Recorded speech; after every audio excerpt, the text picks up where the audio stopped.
Il-kandidat laburista Cyrus Engerer ingħaqad ma' Alfred Santo ħareġ jikkundanna d-deċiżjoni dwar l-iżvilupp ta' villa bil-pool fil-qala f'nofs l-Eliqi li ma' żvilupp massiċ imur kontra dak li tant ftaħar illi se jagħmel gvern laburista bil-wiegħda tal-bidla, stil ġdid ta' politika u li l-ambjent kellu jiġi l-ewwel. Iżda anke laburisti stess, inkluż dawk tal-qalba, qed jindunaw li dan kollu kien bżar fl-għajnejn. Fuq Facebook, Cyrus Engerer kiteb li l-argumenti li l-Partit Laburista dejjem juża kontra l-Partit Nazzjonalista intremew darba l dejjem. Ma jistax jisir aktar użu minn dawn l-argumenti bi kredibilità għaliex il-vot ta' Gvern Laburista fuq il-bord għamel l-istess ħaġa kif kien isir qabel.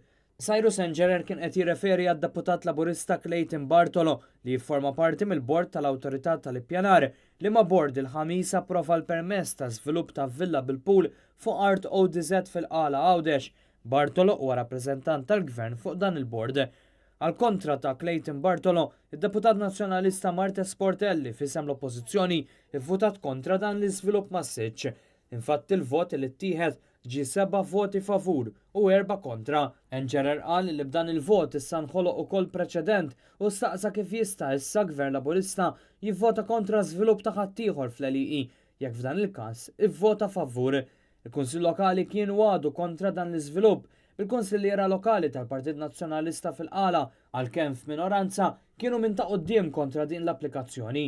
Infatti wara din l-aħbar il-Minority Leader Karl Buttigieg u l-Kunsilliera Valerie Kassar-Mejla stqarrew ma' Net News li din id-deċiżjoni tkompli turi li l-Gvern flok qed jaqbes għall-interessi tar-residenti tal-qala qed jaqbes għall-iżviluppaturi spekulattivi.